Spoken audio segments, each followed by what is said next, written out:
Plan રાજકંડી આવ્યા છે પ્રાર્થનામાં નથી બોલાયા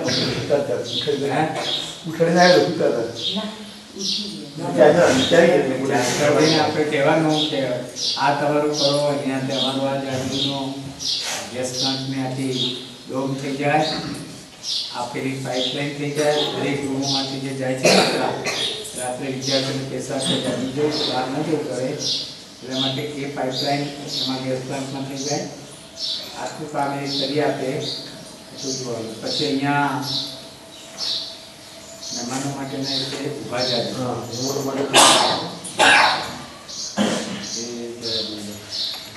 સવાર સાંજે આખી પ્રાર્થના અને પછી જરૂર પડતો નયનભાઈને કહી બે રસના જે છે બધેનું સંકલન કરી પ્રાર્થનાની કેસેટ બનાવો અને કેસેટ આપણી દરેક ઠેકાને જેવું જોઈએ એટલે એ જ રાખીને એ જ સ્ટરથી બધે ગાવામાં આવે. આપણા જેટલા કેન્દ્રો છે આશ્રમશાળા હોય છાત્રાલય હોય બધે અને વિનય મંદિર વગેરેમાં પણ દરેક ઠેકાણે એક સરખો જ્યારે કંઈ સમયમાં ભેગા થઈએ ત્યારે એક જ રાખી ઉદાહરણ શક્ય બનશે. એટલે આપણી જે ગીતપોથીના જે ગીતો છે એના પણ નયનજી પાસે તૈયાર કેસેટો રાગ બધાને આવડતા ન હોય, એમને જેટલા આવડતા હતા એમને પાસેથી બીજેથી લઈ પણ એની ગીતો ધૂનોના પણ રીતે રાગ અને ઉચ્ચારણ શુદ્ધ થાય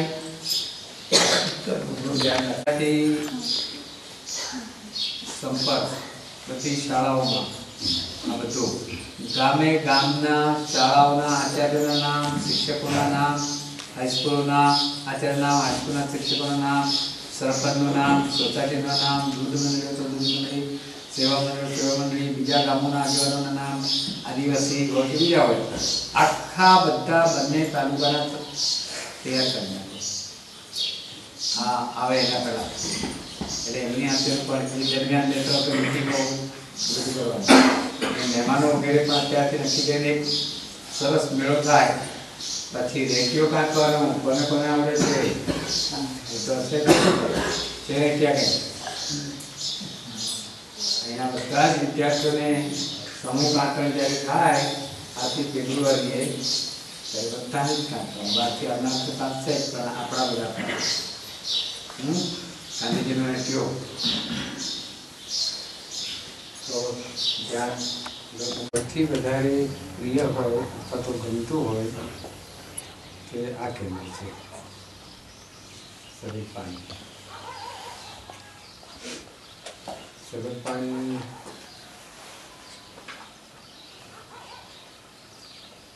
એનું જે પર્યાવરણ છે, આસપાસનું વાતાવરણ છે એ પણ સરસ છે.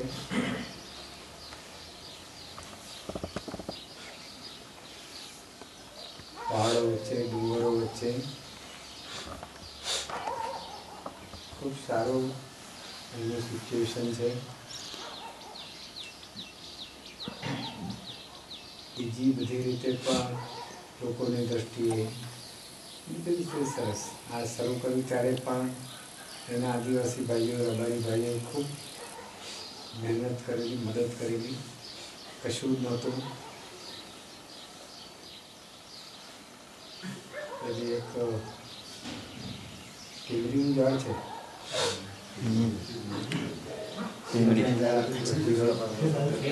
સબ્જીને આની પર બેઠો અને આની પર આવે એટલે સબ્જીને ત્યાં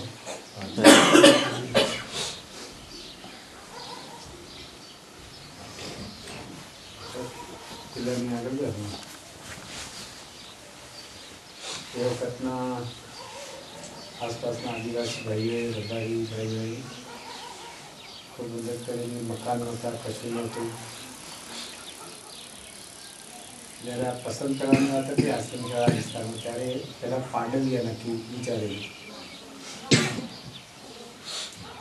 પાંડલિયા થોડો ભાગ સારો હતો પણ પછી ફરતા ફરતા આ પણ જોઈને એમ લાગ્યું કે આ વધારે સારું છે. અને ઝાડ ટેકરા ઉપર આખો આમ ટેકરી એના ઉપર હતી. અને આ છે કે વખતે કોઈ 2-3 બળદ કેવું કંઈ ચારતું હતું કે એવું હતું એટલે થોડી ચાર નાખેલી. ફરાને જોઈ તો ગમી. અત્યારે કૂવો છે, કૂવો છે ત્યાં તો વેળો હતો. આમ એ બાજુથી વેળો ત્યાં નક્કી કર્યા પછી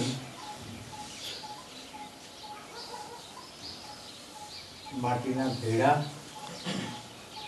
અને ઉપર અહીંના દેશી જે કે બધા લાકડા બગા નાખીને રૂમો બનાવ્યા અને પછી કર્યું આખું થોડું ઠીકઠાક કરી. પછી જ્યારે મકાન બનાવવા એ લાકડા બાકડા વગેરે પણ આદિવાસી લોકો જ લઈ આવેલા. એના લોકો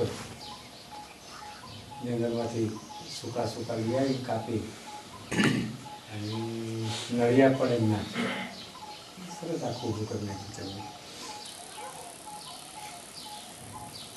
પછી મકાન બનાવવાની વાત થઈ ત્યારે આશ્રમ શાળાનો નિયમ કે મકાન મળતા પહેલાં 10 એકર જમીન જોઈએ. એ સિવાય મકાન ગ્રાન્ટ મળે નહીં. એટલે મકાનની માગણી કરી તો તરત આ વાત આવી. પાછો એ વખતે અમરસિંહભાઈ હતા ત્યાં રાજના કદાચ મુખ્યમંત્રી હોય કે વનમંત્રી હોય, વનમંત્રી અને એ વખતે એમને વાત કરી કે તમારે શેના માટે 10 એકર જવું જોઈએ? આ સરકારની ખેતીવાડીનો વિષય નથી, કશું છે નહીં. આપણી 1 થી 7 ધોરણની શાળા છે.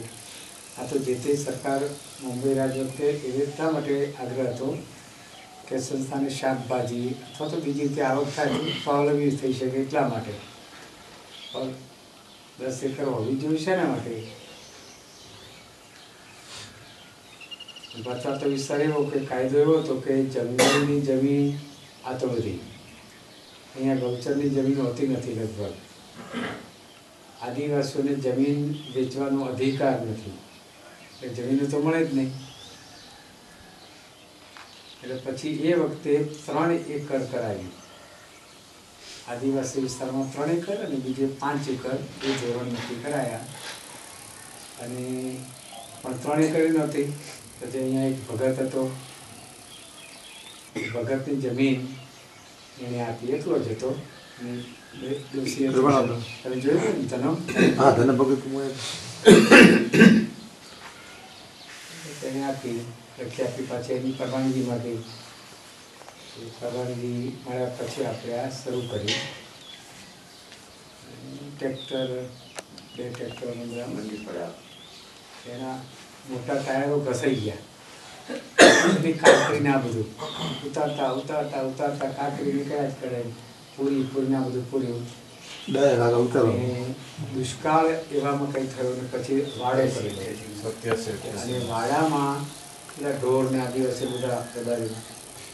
પછી કૂવો કલર નક્કી કરીને કૂવો શરૂ કર્યો. પછી પથ્થર આવ્યો. પથ્થરમાં બ્લાસ્ટિંગ કરીને શરૂ કર્યું.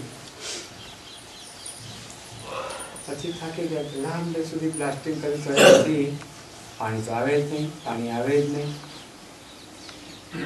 પછી મને હવે રહેવા દોલા. અરે આદિવાસી દોડો તો એને કહ્યું, પેલા હરિભાઈ મારું મને કહે છે કે આ પથ્થર જે જાતો છે તો એમાં એમ કે એનું વળું એવું છે કે આ થોડુંક તોડશું એટલે પથ્થર નીકળી જશે. આપણે શું કરીએ અને 2-3 વખત બ્લાસ્ટિંગ કર્યું. પથ્થર પ્લાસ્ટિક એવી કરીએ, પથ્થર એ લોકો એના બળદ જે દુષ્કાળના હોય એનાથી ખેંચી નાખે પેલું કરી, અને મજૂરી બધું એમણે કરી. અને 2-3 વખત વધારે કર્યા પ્લાસ્ટિક, આખો પથ્થર નીકળી ગયો.